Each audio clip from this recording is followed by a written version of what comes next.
నిన్న జరిగినటువంటి కేంద్ర విద్యాశాఖ మంత్రి రాజీనామా కేవలం ఇది దేశ విద్యార్థి లోకం విజయం. విద్యార్థులు చేస్తున్నటువంటి న్యాయమైన పోరాటానికి విజయంగా మేము భావిస్తున్నాం. మాట్లాడితే కేంద్ర ప్రభుత్వంలో నరేంద్ర మోడీ గారిని ఆదర్శంగా తీసుకుంటున్నటువంటి చెప్తున్నటువంటి చంద్రబాబు నాయుడు గారు ఈరోజు నరేంద్ర మోడీ గారు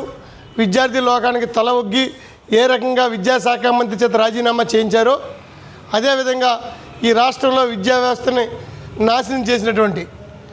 డిఎస్సి పేపర్లు లీకేజీ కారణమైనటువంటి ఈరోజు ఫీజు రీయింబర్స్మెంట్ రాక విద్యార్థులు ఎంతోమంది జీవితాలతో ఆడుకుంటున్నటువంటి ఈ రాష్ట్ర విద్యాశాఖ మంత్రి అయినటువంటి నారా లోకేష్ గారి చేత కూడా ఈ ముఖ్యమంత్రి గారు రాజీనామా చేయించి నరేంద్ర మోడీ గారు ఆదర్శం చెప్పుకుని మీరు ఆయన్ని ఆదర్శంగా తీసుకొని